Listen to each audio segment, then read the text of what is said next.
Children, today we will start the topic Firoz Shah Tughlaq. It is given about Firoz Shah Tughlaq. Time period was 1351 to 1388 CE. Muhammad bin Tughlaq was succeeded by his cousin Firoz Shah Tughlaq. The new Sultan learned many lessons from him. He ruled according to the Islamic laws to please the ulema. यानी यहाँ पे क्या दे रहा है कि मोहम्मद बिन तुगलक जो है उसके बाद कौन उसकी गद्दी पे बैठा, फ़िरोज़ शाह तुगलक, जो कि उसका कज़िन था।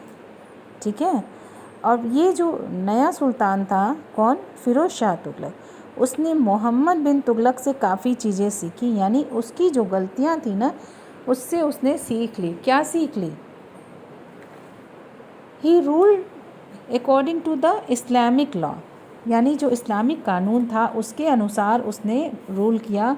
क्योंकि आपने मोहम्मद बिन तुगलक में पढ़ा था कि उसने इस्लामिक लॉ को फॉलो नहीं किया था तो उलेमास उससे खुश नहीं थे। But here Firoz Shah Tughlaq what done, he ruled according to the Islamic laws to please the ulemas को खुश रखने की कोशिश की उसने।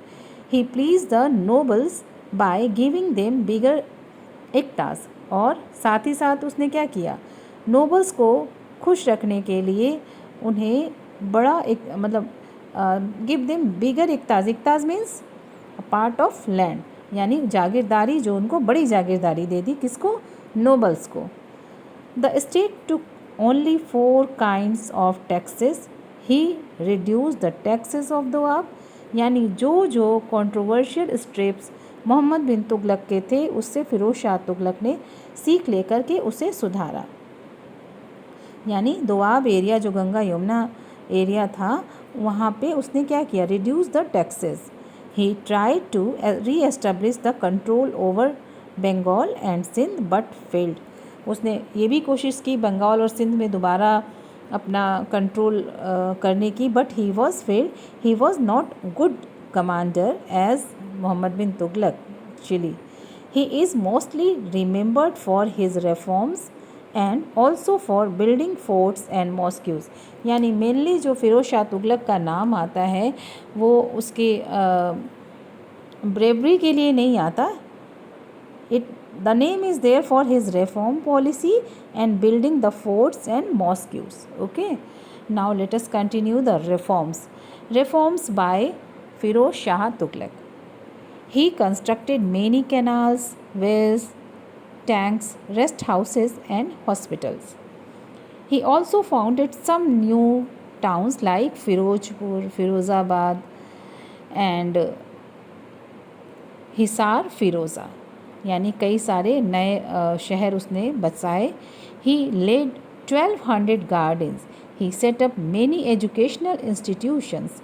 Hindu religious books were translated from Sanskrit to Persian, यानी ये जो रिफॉर्मेशन का कार्य है, हिंदू बुक्स को भी, हिंदू की जो रिलीजियस बुक्स है उसका भी ट्रांसलेशन उसने संस्कृत से पर्शियन में करवाया, कई सारे गार्डन बनवाए। यानी these were the reforms that was done by Firoz Shah Tughlaq.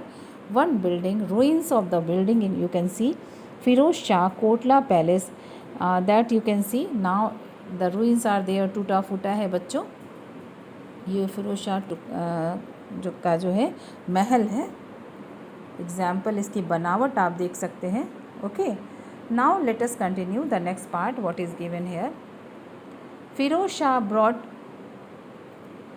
2 Ashokan pillars from Meerut and Sopara to Delhi, यानी मेरठ और सोपारा से अशोकन पिलर को वो क्या किया, दिल्ली ले आया।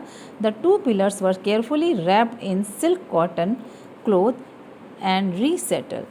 One of them was placed in his palace at Firoz Shah Kotla, यानी एक जो अशोका पिलर्स है वो फ़िरोज़ शाह कोटला में स्थापित कर दिया गया, वहाँ पे रख दिया गया, मतलब उसको लगा दिया गया वहाँ पे। Okay, now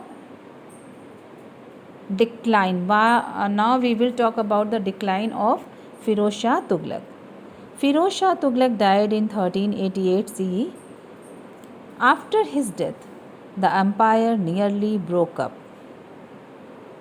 The Sultanate was soon reduced to Delhi and the nearby areas. यानी फ़िरोज़ शाह की डेथ के बाद जो स्ट्रॉन्ग उनका जो पावर था ना वो धीरे धीरे कम हो गया, because no one was as powerful as Firoz Shah and Mohammad bin Tughlaq. Okay, so what happen, उनका जो स्टेट है ना वो दिल्ली और आसपास के एरिया तक ही सिमट के रह गया. एक वास्ट एरिया जो था वो कम हो गया क्योंकि जितने जो रूलर थे वो इंडिपेंडेंट हो गए. Taimur, who was on a lookout to attack Delhi, invaded Delhi in 1398 CE. It proved to be the final blow. यानी जो आउटसाइडर है वो मौके की तलाश में थे, जो इन्वेडर है, तो जो तैमूर था वो इस मौके की तलाश में था. उसने क्या किया, दिल्ली पे आक्रमण किया. कब, 1398 CE में. And it prove to be the final blow. और फाइनली जो दिल्ली है वो तैमूर के अधिकार में आ गया. Now we will talk about Timur invasion that was in 1398 CE. The Timur figure is also given, you can see. Now let us continue the part. The topic, Timur was a Mongol. Okay, Mongol invasion से हमेशा ही दिल्ली सल्तनत जो है affected रहा था. तो Timur was a Mongol. He was the ruler of Samarkand in Central Asia. He attack Delhi in 1398 CE. He storm and destroyed everything that came in his way. यानी बहुत ही क्रूएल होते थे ये. एंड क्या किया, जो उनके सामने आया सबको उसने डिस्ट्रॉय कर दिया. किसने, मंगोल्स ने, तैमूर ने. Okay, he ruthlessly massacred people and took men and women as prisoners. यानी बुरी तरह से आतंक मचा दिया. क्या क्या, कत्ले आम जिसको कहा जाता है. बिल्कुल लोगों को मार गिराया, जो सामने आया उसे मार काट मचा दी. ठीक. And what happened, and took men and women. और जो लोग बचे थे उनको क्या किया, प्रिजनर्स बना के कैद कर लिया. Okay, after his devastation Timur soon left Delhi. It is said that he almost left it depopulated, destroyed and in ruins. क्या किया उसने, जल्दी ही तैमूर ने दिल्ली को छोड़ दिया क्योंकि he was not agree to rule over here, but he destroyed everything. क्या, जब वो दिल्ली छोड़ कर गया तो क्या हो गया, डीपॉपुलेटेड. यानी इंसान जो है ना के बराबर, बिल्कुल बहुत कम हो गए थे. डिस्ट्रॉयड, बुरी तरह नष्ट हो गया था पूरा दिल्ली. एंड इन रूइंस, केवल उसका अवशेष. रूइंस का मतलब होता है बेटा, हिस्ट्री में ये वर्ड अक्सर आता है, अवशेष, यानी बचा खुचा जो उसका पार्ट. जैसे आप बिल्डिंग देख रहे हैं ना फिरोज शाह कोटला की, ये भी ये रूइंस है, बचा खुचा पार्ट है उसका. It is called ruins. This is Hindi meaning is अवशेष. My thinking that you should know Hindi word also, okay, because Hindi is our mother tongue, so we should know whether we should speak in English, but we should know exact Hindi word also. Okay, now the topic, the invasion of Timur is over here.